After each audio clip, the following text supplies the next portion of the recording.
Good morning, or should I say good afternoon to you, good evening, where you are. Uh, Good afternoon, Elena. It's 3 o'clock in the afternoon, so Okay. I'm in Beirut.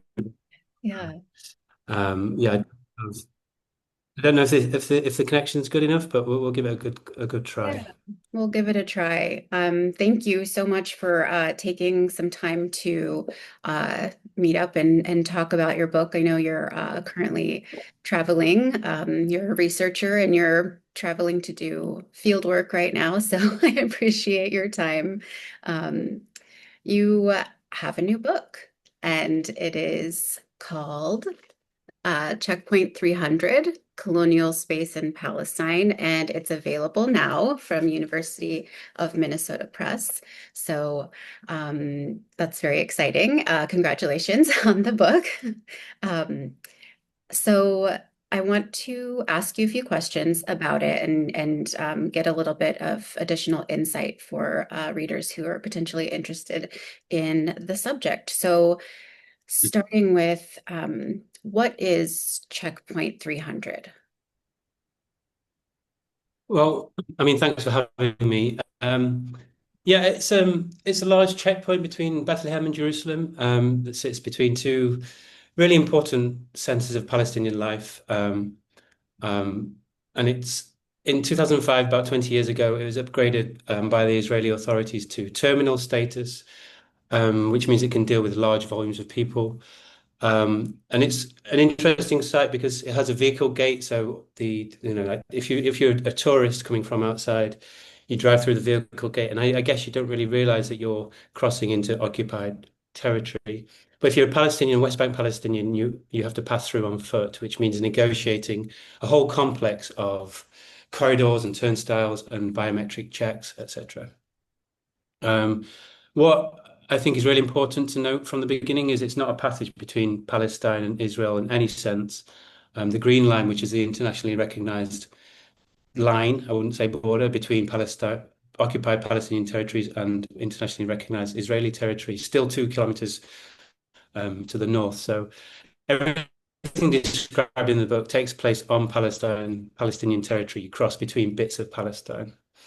And for those who use it, for the Palestinians who use it, it's a place of long delays. It can be violent and humiliating, unpredictable. And maintaining a permit to cross through can also be a stress. So it affects, not an exaggeration, hundreds of thousands of lives in the south of the West Bank because they're funneled through as they want to travel north to their places of work in Jerusalem and beyond. Okay. So reading the back cover copy, it suggests that, so it says Checkpoint 300 regulates the movement of hundreds of thousands of Palestinians between Bethlehem and Jerusalem, granting access to some while excluding most.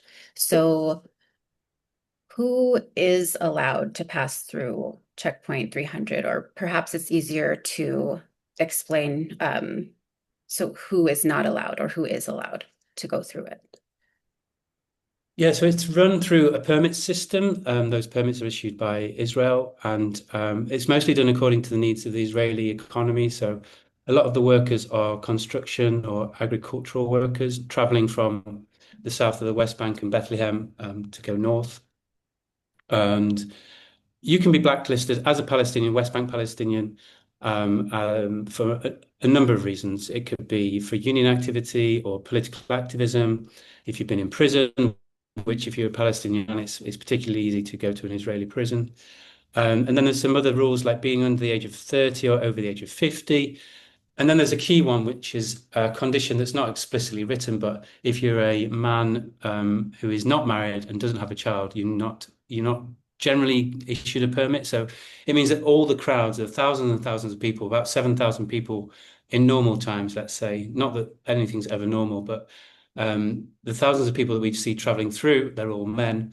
And that means that for everyone who travels through, there is a woman and at least one child left at home. So the hours that are added on to the laboring day of the Palestinians, there are more hours outside of the house. So that's where I started to think about the wider geographies of Checkpoint 300 for the domestic life that's also affected. So it's generally workers that go through with a permit. There are some people with medical appointments who are allowed a permit, and sometimes for prayer. The checkpoint is opened for other groups, but yeah, it's a very strict permit system. Okay. And then why is it that you felt the need to write this book about the checkpoint? Well, I first went there 10 years ago now in 2015, and it's close to, the famous Czech watchtower, which is built into the wall that many people have seen photos of. I'd say it's the most photographed non-religious site in all of Palestine, actually. And there's all the street art and the large slats of the West Bank wall, the separation barrier. Banksy's Hotel is also near there. And it's quite easy to miss the checkpoint. It's built into the wall and it appears from the Palestinian side as just a corrugated iron covered corridor. But once you go inside, the site really leaves an impression. You start to think about the design, the investment, the capital, the equipment, and the labor that goes into this essentially dehumanizing mechanism infrastructure. And one thing I think which is quite common for international visitors to Palestine is experiencing Checkpoint 300 as a white British passport holder. I can walk through there, or I could walk through there without a problem, and I have done many times and not even be checked because of my appearance. So the racialized dynamics become apparent. Whereas if you're Palestinian, you have to go through all the checks, the permit and the biometric checks, etc. And then also, I guess just having spent a lot of time in Bethlehem, hearing about the checkpoints, its wider effects on domestic life, on the surrounding area, the residents who live around it, the businesses that try to survive in this area that's been totally taken over by this checkpoint. So yeah, it's been a long-term interest. It's been a long time writing, and so 10 years. And I just feel it's quite important. It tells a wider story of Israeli colonialism in Palestine. Okay, yes, thank you. That's very interesting. I am also interested to know you submitted the book. You finished writing it in January of 2025, before it just went into production. So, what has changed since then? There are two main changes. One is sort of tracked through the book. So biometric gates were introduced, I think, in something like 2022, which has made some passage through a little bit easier in some senses.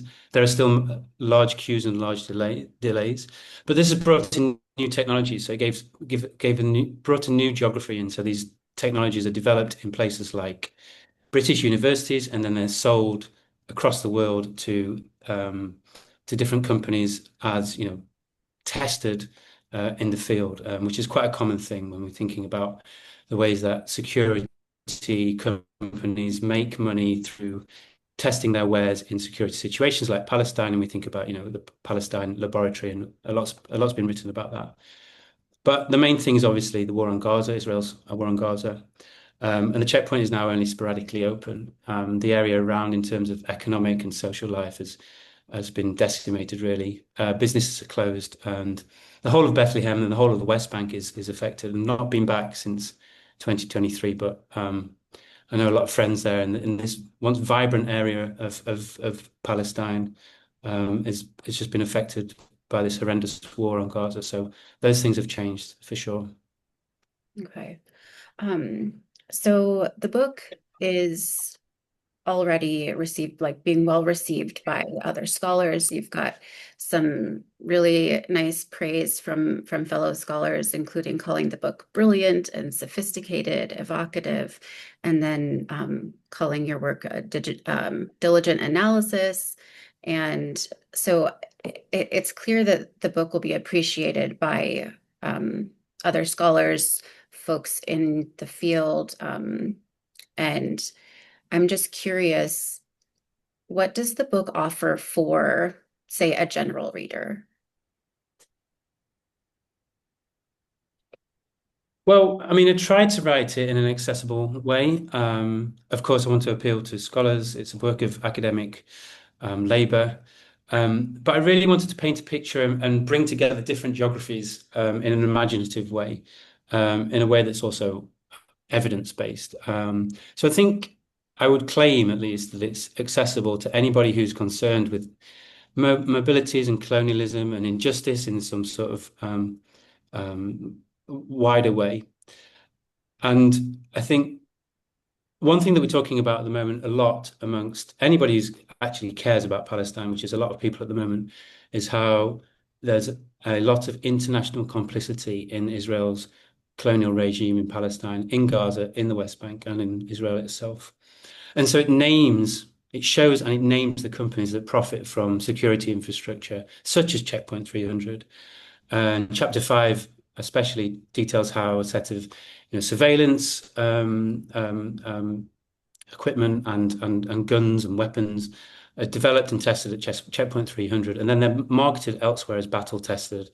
And this ranges from sort of facial recognition technology and scanners that are used in so-called civilian settings to drones and arms and tear gas, all those things that secure this space in the checkpoint and around the checkpoint, and that are frequently used in sort of non-lethal, so-called non-lethal and lethal violence against the Palestinian population of Bethlehem. But then we see them reappearing in, like Las Vegas casinos or London sports grounds. And so you really get this global economy of international complicity and profiteering that a lot of people are talking about right now, about how we can affect activism or sort of try to cut those lines of international complicity. So hopefully, I think it appeals in that way. But there's a lot more research to be done because it's such a broad economy, it's such a tangled web. So, I could think of I've promised myself I'm not going to write about Checkpoint 300 anymore because it's been, I don't know how long one can do that for, but it opens many more routes to understanding the ways that even, small engineering firms, small components firms, and IT companies are profiteering from this terrible colonial project, if I just want to put it that way. Okay.